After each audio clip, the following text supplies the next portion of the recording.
नमस्कार. वार्ता गोव्याची या न्यूज बुलेटिनमध्ये मी नवसो परब तुमचं स्वागत करतोय. पाहूयात दिवसभराच्या घडामोडी, पण त्या अगोदर महत्त्वाच्या हेडलाईन्स. हेडलाईन्सचे प्रायोजक घरकुल मसाले. घरकुल मसाले देई रोजच्या जीवनाला मायेची चव. घरकुल मसाले.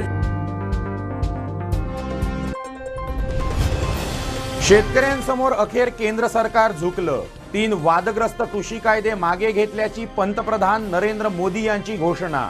मात्र कायदे मागे घेण्याची प्रक्रिया पार पडेपर्यंत आंदोलनावर शेतकऱ्यांचे नेते राकेश टिकेत ठाम. 5 राज्यांतील निवडणुका डोळ्यासमोर ठेवूनच कृषी कायदे रद्द. काँग्रेस नेते पी चिदंबरम यांची टीका. पंतप्रधान मोदींना शेतकऱ्यांच्या हिताशी देणं घेणं नाही. पोटनिवडणुकातील भाजपचा पराभव सुद्धा माघार घेण्यास कारणीभूत. हळदोना सरपंच प्रणेश नाईक यांच्यावरील हल्ल्याप्रकरणी संशयित निखिल पणजीकरला पोलिसांकडून अटक. कुख्यात गुंड विजय कारबोटकर सह 8 जणांवर गुन्हा दाखल. भरदिवसा हल्ल्यामुळे कायदा सुव्यवस्थेवर प्रश्नचिन्ह. आंध्र प्रदेशमधील तिरुमला तिरुपतीमध्ये मुसळधार पावसाच्या कहरामुळे अनेक भागात पूरस्थिती. रस्ते बंद पडल्यामुळे अनेक ठिकाणी भाविक अडकलेत. गोव्यातही सोमवारपर्यंत पावसाचा इशारा. आणि शनिवारी उघडणार 52व्या इफ्फीचा पडदा. आंतरराष्ट्रीय चित्रपट महोत्सवाच्या उद्घाटनाला दिग्गज कलाकार. फिल्मोत्सवानिमित्त राजधानी पणजी सजली. 95 देशातील 624 चित्रपट होणार प्रदर्शित. वादग्रस्त असलेले 3 कृषी कायदे मागे घेत असल्याची घोषणा पंतप्रधान नरेंद्र मोदी यांनी केली आहे. या कायद्यांना विरोध करण्यासाठी गेल्या 13 महिन्यांपासून देशभरातील शेतकऱ्यांनी आंदोलन सुरू ठेवलंय. गुरु नानक जयंतीचं औचित्य साधून मोदी यांनी देशवासियांना संदेश देताना ही घोषणा केली आहे. मैं आज देशवासियों से क्षमा मांगते हुए सच्चे मन से और पवित्र हृदय से कहना चाहता हूं कि शायद हमारी तपस्या में ही कोई कमी रही होगी, जिसके कारण दिए के प्रकाश जैसा सत्य कुछ किसान भाइयों को हम समझा नहीं पाए. आज गुरु नानक देव जी का पवित्र प्रकाश पर्व है. ये समय किसी को भी दोष देने का नहीं है. आज मैं आपको, पूरे देश को ये बताने आया हूं कि हमने 3 कृषि कानूनों को वापस लेने का, रिपील करने का निर्णय लिया है. इस महीने के अंत में शुरू होने जा रहे संसद सत्र में, इसी महीने में हम 3 कृषि कानूनों को रिपील करने की संवैधानिक प्रक्रिया को पूरा कर देंगे. साथियों, मैं आज अपने सभी आंदोलनरत किसान साथियों से आग्रह कर रहा हूं. आज गुरु पर्व का पवित्र दिन है. अब आप अपने अपने घर लौटे, अपने खेत में लौटे, अपने परिवार के बीच लौटे. आइए एक नई शुरुआत करते हैं, नए सिरे से आगे बढ़ते हैं. दरम्यान जोपर्यंत हे कायदे मागे घेण्याची प्रक्रिया पार पडत नाही तोपर्यंत आम्ही आंदोलन मागे घेणार नाही, अशी घोषणा शेतकऱ्यांचे नेते राकेश टिकेत यांनी केली आहे. इस आंदोलन को हिस्सा बना, वो चाहे दिल्ली गया या नहीं गया, अपने वहां रहा, तो ये उनको, ये संघर्ष की जो गाथा है उनको जाती है पूर्ण रूप से, और ये उनकी जीत है. सर, जीत है. सर मोदी जी ने आज डिक्लेरेशन किया है, तो आपका आंदोलन डिक्लेरेशन के बाद स्थगित होगा या नहीं होगा? स्थगित हमारा आंदोलन अभी चलता रहेगा जब तक ये पार्लियामेंट में वापसी नहीं होता, जब तक पूर्ण रूप से एमएसपी पे, गारंटी पे क्या कहते हैं, जब तक भारत सरकार से बातचीत नहीं होगी. नहीं, कोई बड़ा दिल नहीं. नहीं तो फाइनेंशियल कंपनियों के एजेंट है, कौन बड़ा दिल दिखा रहा भाई? लिया है तो किसानों का संघर्ष का नतीजा है ये. और आज भी हेराफेरी बहुत हो रही है. एमएसपी पे गारंटी कानून जब तक नहीं बनेगा, आधे रेट में किसानों की फसलें बिकती रहेगी. बिजली अमेंडमेंट बिल है, अगर कोई 2 पशु रखेगा उसको कॉमर्शियल कनेक्शन लेना पड़ेगा। सीड बिल हाउस में रखा हुआ है, अगर आंदोलन ना होता तो सीड बिल लेकर आते। बीज का कानून आ रहा है अभी देश में, अगर बीज का कानून आएगा तो कौन किसान अपने खेत में कौन सा बीज बोएगा ये कंपनियां बताएगी, ये तो उनका अधिकार होने जा रहा है। तो ये संघर्ष और भी लंबा चलेगा, जारी रहेगा। और सरकार को हमने कहा है कि आप बातचीत का रास्ता खोल लो, जब तक बातचीत नहीं होगी तो किसान वहां से जाएगा नहीं। आज 9 मेंबर कमेटी की मीटिंग है, हम उसमें पूर्ण रूप से पंतप्रधान नरेंद्र मोदी यांनी केंद्र सरकार शेतकऱ्यांप्रती संवेदनशील असल्याचं म्हटलंय। शेतकऱ्यांसाठी वीज, विमा, हमीभाव आदी तरतुदी केल्याचं त्यांनी सांगितलंय। हमने 22 करोड़ सॉइल हेल्थ कार्ड किसानों को दिए। हमने फसल बीमा योजना को अधिक प्रभावी बनाया। विधानसभा पोटनिवडणुकांतील भाजपचा पराभव आणि तोंडावर आलेल्या 5 राज्यांतील निवडणुकांसाठीच पंतप्रधान नरेंद्र मोदी यांनी वादग्रस्त कृषी कायदे रद्द करण्याचा निर्णय घेतलाय, अशी टीका काँग्रेसचे वरिष्ठ निवडणूक निरीक्षक पी चिदंबरम यांनी केली आहे। मोदींना शेतकऱ्यांच्या हिताशी काहीही देणं घेणं नाही, असं ते म्हणाले। Today suddenly the government wakes up and says we have decided to withdraw the laws. Only 3 weeks ago, the Prime Minister, in a speech in Uttar Pradesh, said anybody who opposes the farm laws is anti-national. They are speaking for big farmers against small farmers. They're anti-farmer, and we will never withdraw the farm laws. What has happened today? What has happened is they have feedback that they will lose very badly in the next round of elections in 5 states, including Goa. It is the fear of losing elections which has impelled the Prime Minister to suddenly announce at 9 o'clock this morning that he has decided to withdraw the farm laws. Remember, about 3 weeks ago, when the by-election results came and the BJP suffered a massive defeat in Himachal Pradesh and lost badly in several other seats, including Karnataka and Rajasthan. The results, official results, came in the morning of the day, and by 3 o'clock they announced the reduction of prices of petrol and diesel. This is the pattern of this government. It does not believe in consultation. It does not believe in discussion. It does not believe in parliamentary debate. You will remember that the last parliament session was washed out because it refused to debate the farm laws, refused to debate Pegasus. They didn't call the farmers to any meaningful talks. And when the farmers came, they told them, we have nothing to offer. You make an offer. That kind of a stubborn government today has announced the withdrawal of farm laws means that they know they are losing the next round of elections. This is a lesson for the people. This government does not fear democracy. This government does not fear parliament. It only fears a loss in elections. So if we want this government to mend its ways, the best thing that the people of India can do is to defeat it in every election. And I hope the people of Goa, as well as the people of the other 4 states, will deal a massive defeat to the BJP in the next round of elections in early February. 52व्या इफ्फीचा पडदा शनिवारी उघडणार आहे। या आंतरराष्ट्रीय चित्रपट महोत्सवाच्या उद्घाटनाला दिग्गज कलाकारांची उपस्थिती असणार आहे। या फिल्मोत्सवानिमित्त राजधानी पणजी सजली आहे।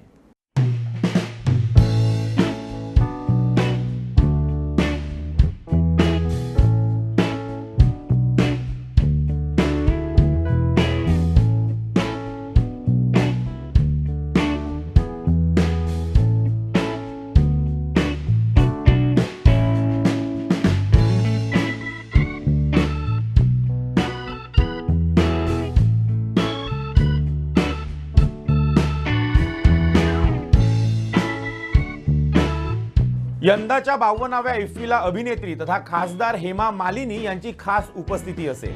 हेमा मालिनी आणि गीतकार प्रसून जोशी यांना Indian film personality of the year 2021 पुरस्कार प्रदान करण्यात येणार आहे. गेल्या वर्षीप्रमाणे यंदाचा इफ्फी महोत्सवही हायब्रिड असल्याने यंदा प्रथमच OTT व्यासपीठांची सोय करण्यात आली आहे. नेटफ्लिक्स, Amazon प्राइम, झी5 यासारख्या OTT व्यासपीठांचा समावेश यात आहे. सुमारे 50 चित्रपट ऑनलाईन पद्धतीने दाखवण्यात येणार आहे. यात दिग्गज कलाकारांचे मास्टर क्लास चित्रपट प्रदर्शित करण्यात येणार आहेत. 5 ब्रिक्स देशांतील 202 चित्रपट दाखवण्यात येतील. यावर्षी इफ्फीमध्ये इस्तेवान झाबो आणि मार्टिन कोर्सेस यांना सत्यजित रे जीवन गौरव पुरस्कार प्रदान करण्यात येणार आहे. यंदाच्या इफ्फीचं उद्घाटन the king of all the world या चित्रपटानं होईल, तर द हिरो या चित्रपटानं इफ्फीचा समारोप होणार आहे. एकूण 95 देशातील सुमारे 624 चित्रपट प्रदर्शित होणार आहेत. यात 12 जागतिक प्रीमियर, 7 आंतरराष्ट्रीय प्रीमियर, 26 आशिया प्रीमियर, 64 भारतीय प्रीमियर चित्रपटांचा सहभाग आहे. 18 क्युरेटेड चित्रपटांचाही यात समावेश आहे. या 52व्या इफ्फीत नवोदित प्रतिभावंतांसाठी क्रिएटिव्ह माइंड्स ऑफ टुमॉरो ही स्पर्धा आयोजित करण्यात आली आहे. यंदाच्या इफ्फीत देश विदेशातील कलाकारांची मांदियाळी असेल. यात सलमान खान, करण जोहर, मनीष पॉल, राशी खन्ना, श्रद्धा कपूर, रणवीर कपूर तसंच अन्य विविध सिनेमाशी निगडीत कलाकारांची उपस्थिती असेल. नमस्कार, मी रुपेश राऊत आणि मी आहे राजधानी पणजीमध्ये. इथे शनिवारपासून 52 इफ्फी महोत्सव साजरा होणार आहे. त्यासाठी पणजीमध्ये संपूर्ण तयारी झालेल्या आहेत आणि लोकांमध्ये पण उत्साह आहे. आणि या इफ्फी महोत्सवासाठी जगातले सिने अभिनेत्री सगळे इथे उपस्थित असणार आहेत आणि ते इथे दाखल पण झालेले आहेत. त्यासाठी लोकांमध्ये पण भरपूर उत्साह आहे. आणि हा इफ्फी महोत्सव जो आहे तो 20 नोव्हेंबरहून तो 28 नोव्हेंबरपर्यंत चालणार आहे. मी व्हिडिओ जर्नलिस्ट मुकेश शर्मा, रुपेश राऊत, गोल नार्ताला, पणजी. बेतोडा औद्योगिक वसाहतीमधील एका आस्थापनात आग लागली आहे. यात मोठ्या प्रमाणात नुकसान झालंय. फोंडा अग्निशामक दलानं आगीवर नियंत्रण मिळवलंय.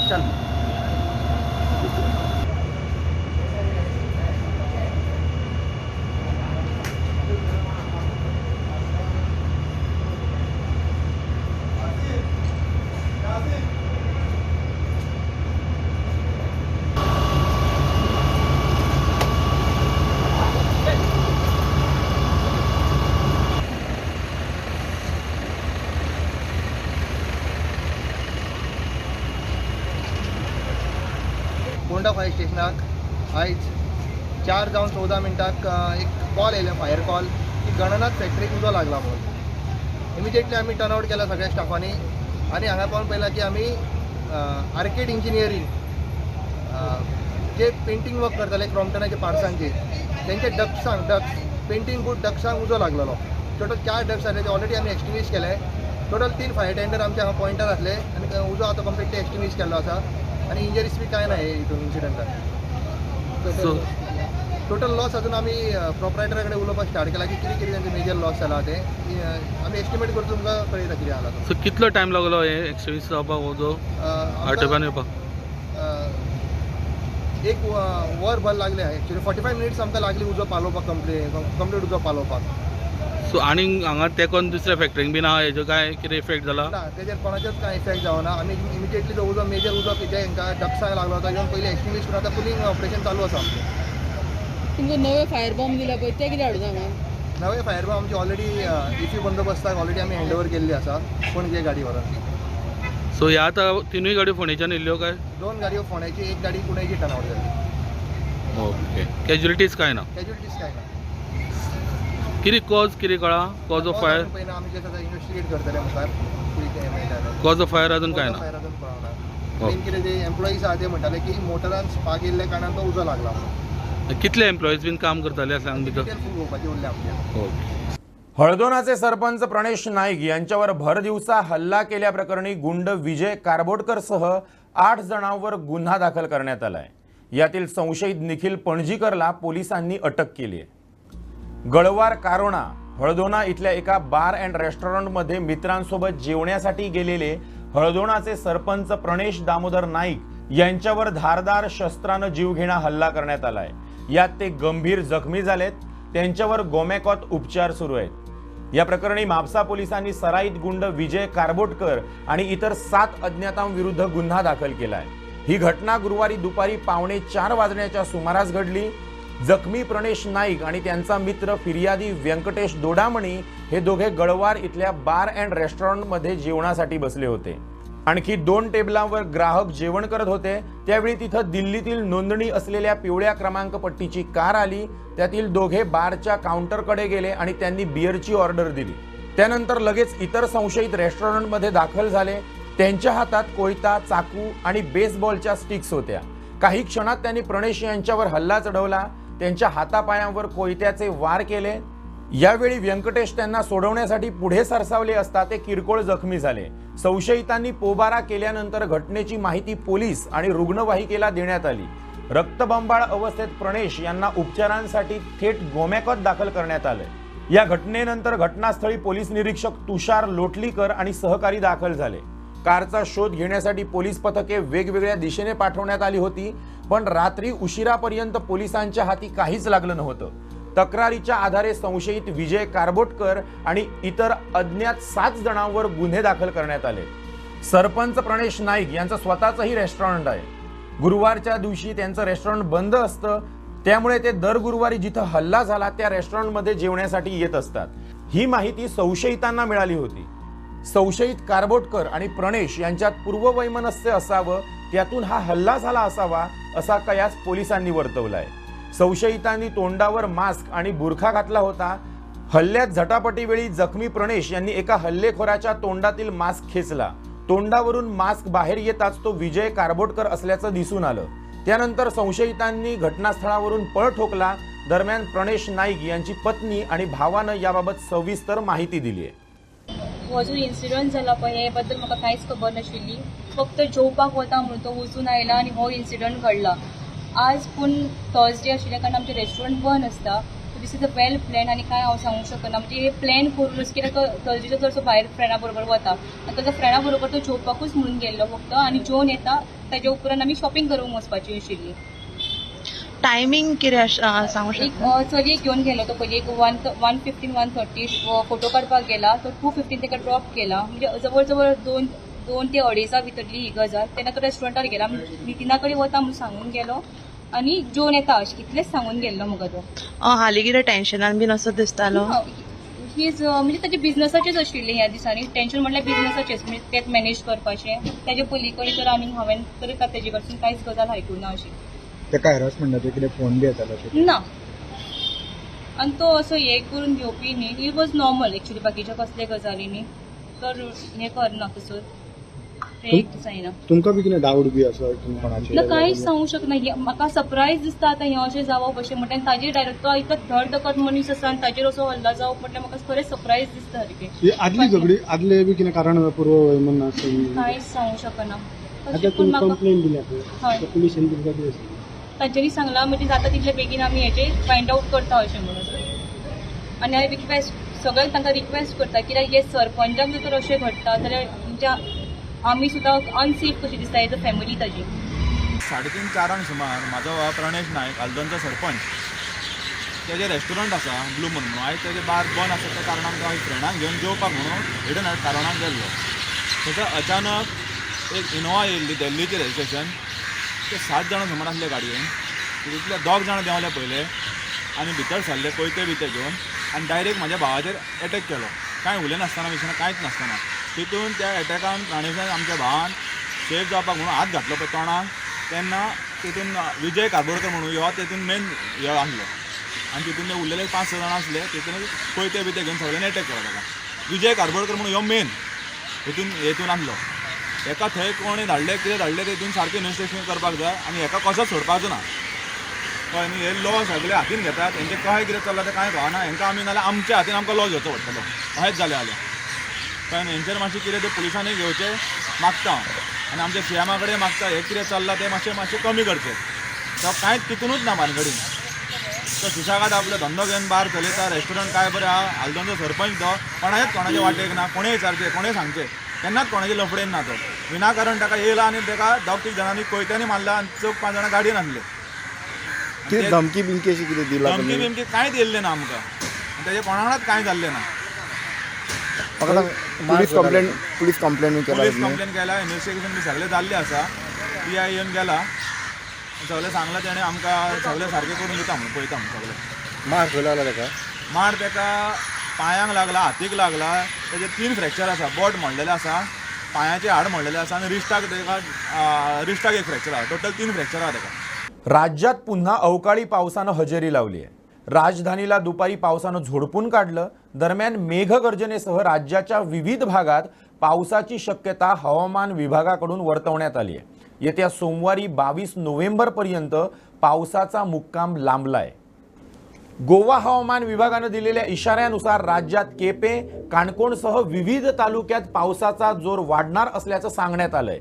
त्याचप्रमाणे शेजारच्या कोकण, मध्य महाराष्ट्र, मराठवाड्यालाही या पावसाचा फटका बसणार असल्याचं हवामान विभागाकडून म्हटलंय.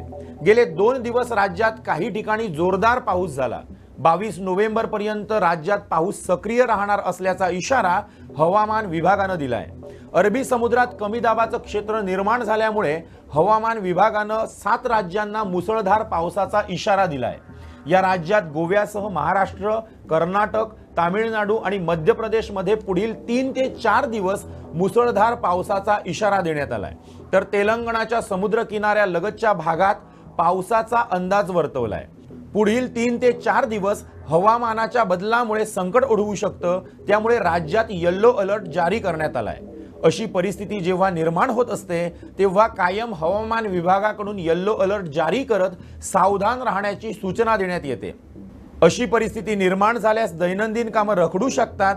त्यामुळे सावधगिरी बाळगण्यासाठी येलो अलर्ट जारी करण्यात येतो. देशातील सर्वाधिक श्रीमंत तीर्थक्षेत्र अशी ओळख असलेल्या आंध्र प्रदेशमधील तिरुमला तिरुपतीमध्ये मुसळधार पावसानं कहर केलाय. यामुळे तिथं पूरस्थिती निर्माण झाली आहे. तिरुमलाच्या रस्त्यांसह तिरुपतीमधील अनेक भाग जलमय झाले आहेत.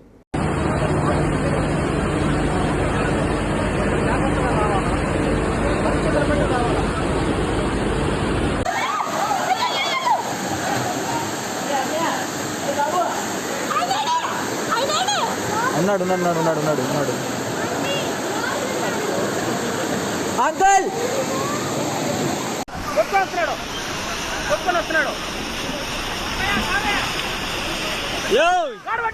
పట్టుకో గోడ పట్టుకో అంత అవసరమా పట్టుకో గట్టిగా పట్టుకో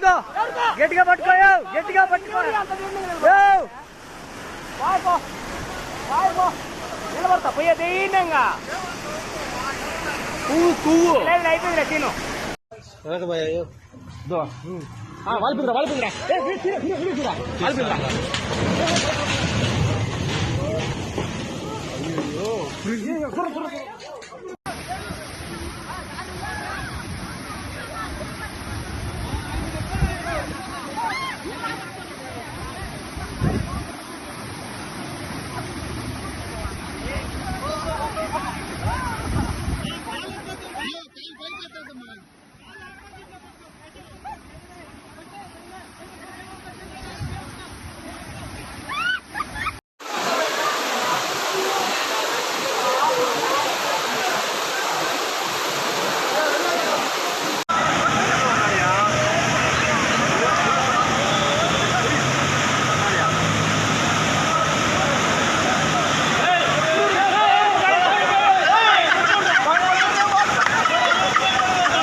तिरुपतीच्या मुख्य मंदिराच्या बाहेरील भागासह आणि दर्शन रांगेचा परिसर पाण्याखाली गेला.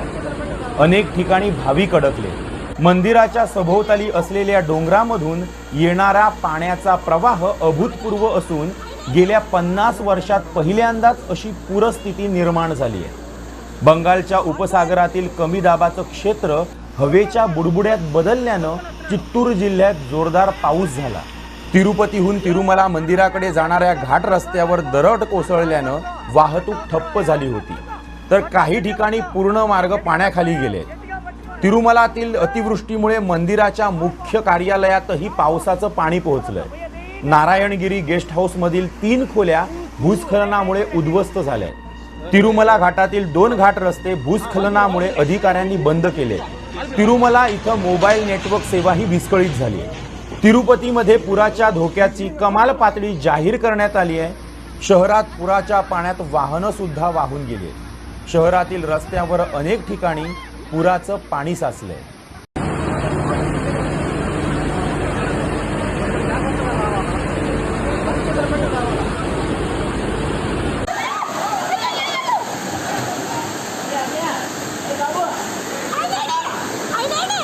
ఉన్నాడు ఉన్నాడు ఉన్నాడు ఉన్నాడు ఉన్నాడు అంకల్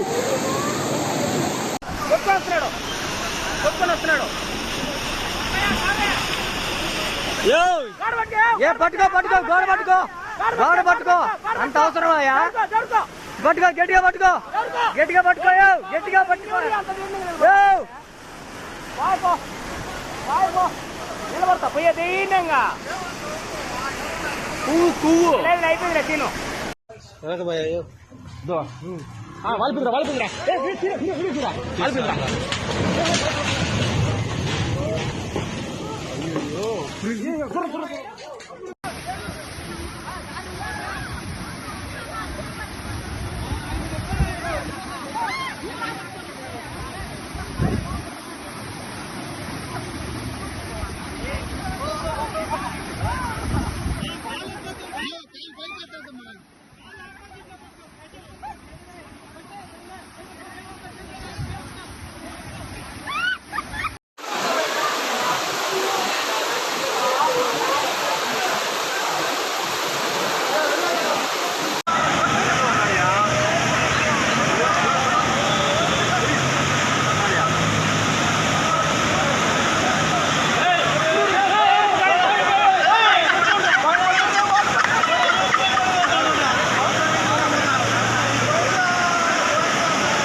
आता वेळ झाली आहे इथेच थांबायची.